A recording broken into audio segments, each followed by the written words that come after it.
I grew up on a 320-acre farm in central Illinois, and I guess in a way that helped to develop a work ethic, plus a love of the land. Then I was captain of the basketball and the baseball team, made the lead in all the plays. I loved dance, drama, music. I played piano, ukulele, banjo, and had a little musical group that played for senior centers.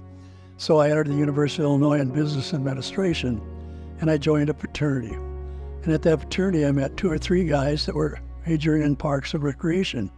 And they started telling me about this field, and I said, wait a minute, this really sounds like for me. So I went over to the office of Dr. Alan Sapora and talked to him about transferring in. And I have his famous words, Johnson, I'm going to take a chance on you. And my God, here we are, how many years later? 60 years more. But that was my start, and majored in, it was called Park and Recreation Administration. And I did my field work in Rockford, Illinois. I was actually a playground leader, had sometimes 150 kids on the playground a day, which was a challenge. But it gave you a whole concept of the field. And of course, the head of the department was Professor Charles Bright-Bill, and he was really a leader in our field and a very intelligent person. I graduated from the University of Illinois, and then I went into the Army. And at the Army, I was at Fort Sam Houston, Texas. When I was in the Army toward the end, my dad had a heart attack and died. And I came home on a hardship discharge. And I actually farmed for 2 years and then went back to the University of Illinois for my master's degree. And after my master's degree, I got a job as Director of Recreation, Mount Prospect Park District. And I was there 3 years when I was recruited by the Glencoe Park District as an executive director. And it was completely parks. They had no recreation back then. And so I had to develop all the recreation programs and change the way we operated the beach on Lake Michigan. So I was there for 10 years, and the Naperville Park District job opened, and I applied for it and became executive director of Naperville Park District. And I was there about 8.5 years. I built Springbrook Golf Course and did a lot with their Naper settlement, a historical site, and acquired over 1,000 acres of parkland, because when I went to Naperville, it was 40,000 population. It's now like 300,000. So I was there when the developers were developing the land, and we were jumping in and getting our share of the parks. And we helped develop the Naperville Cash Land Donation Ordinance, which required developers to give us an acre for every 1,000 people who would inherit their development. So that helped us develop parks. And then I went with the National Recreation and Park Association. I was a Park and Recreation Director for 21 years. And my next 21 years was this National Recreation and Park Association. Great Lakes Regional Director with Iowa, Illinois, Indiana, Ohio, Michigan and Wisconsin, Minnesota, and Missouri. I had to go to all their state conferences. That was 8 conferences a year. I increased the membership at NRPA from 3,500 to 6,500 in those years. And I'd had to exhibit all these conferences and promote membership. That was big at that time, to promoting membership and involvement. I once had the idea that, when I was a director, I built swimming pools. I was at the beach and the Centennial Park Quarry in Naperville, and never got any assistance in the area of aquatics. So I saw there was a conference in Indianapolis. So I went to it, and my goodness, there were all of our members there. And I said, well, why isn't our own association providing aquatic education and training? And I figured out we had 200,000 swimming pools upon the members of our association. So the light bulb went on, and so I started the first National Aquatic Conference in Arlington Heights, Illinois. And we had a very nice turnout and exhibitors. And I went on to do 19 more for 19 years and did the National Aquatic Conference and Management School. in all communities from Fort Lauderdale to Arizona to California, and all in the Sun Belt. And I kept building it. So in the association, we had no membership component for aquatics. So I formed that membership component.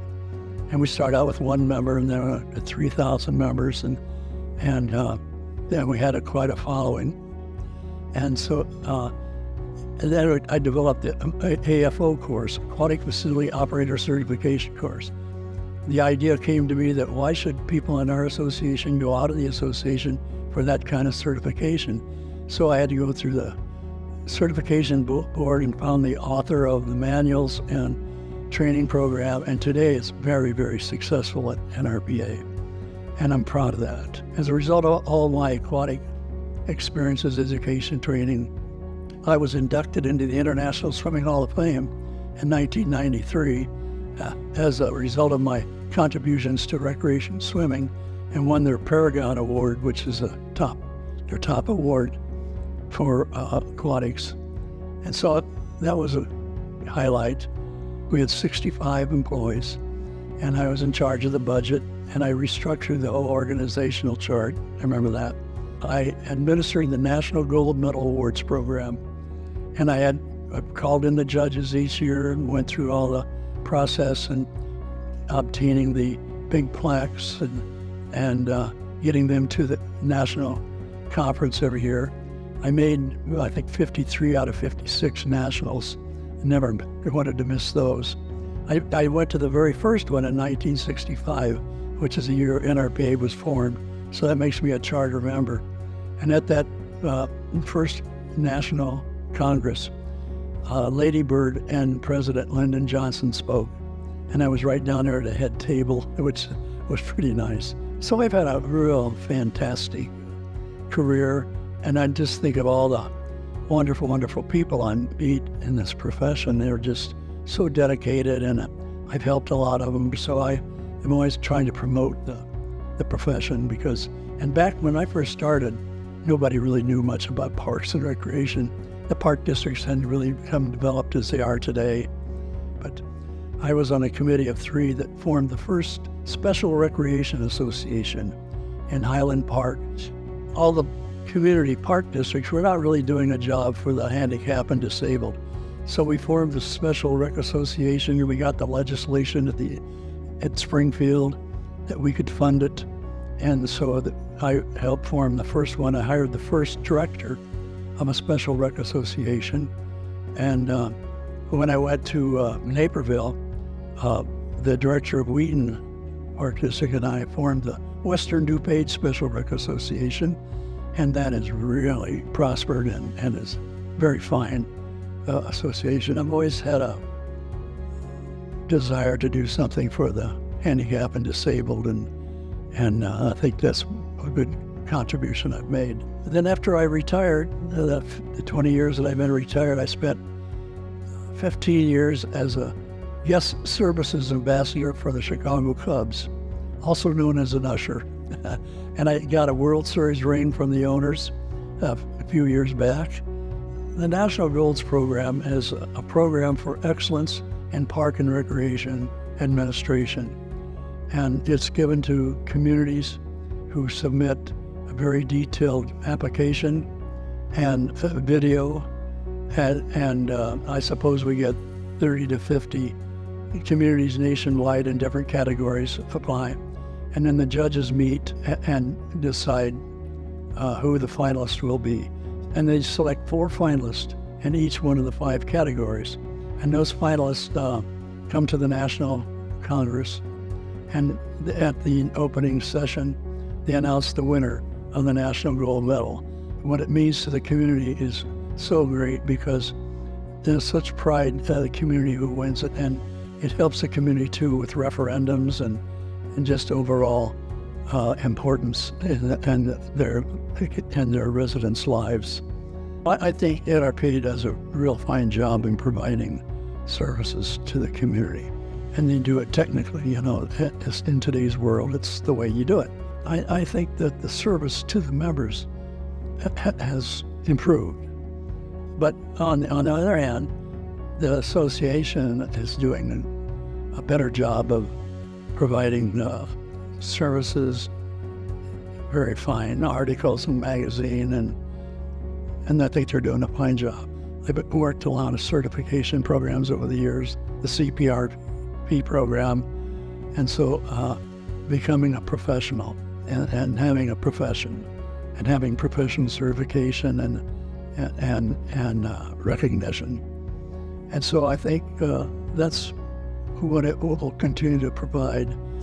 I also think it's got a higher elevation notoriety with other associations that it used to, because of people's leisure time and the needs for, parks, recreation, leisure services continue to increase.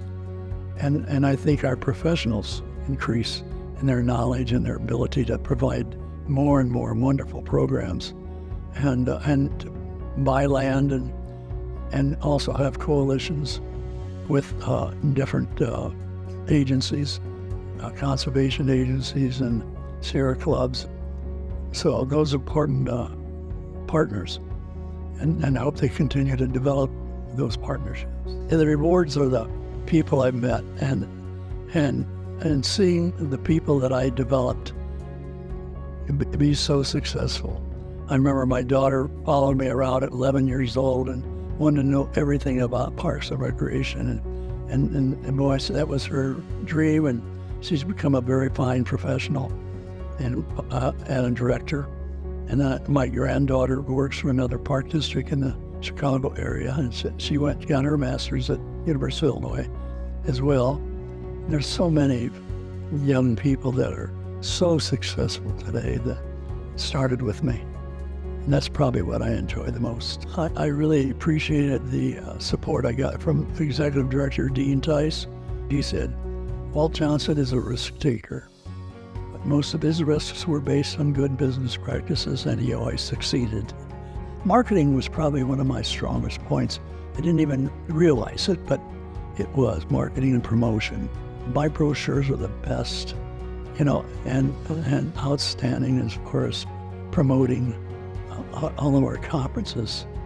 I became a certified association executive, CAE, and went through the whole training program for a whole year, passed the exam, and so we went to the Kennedy Center, and Bill Marriott was our host.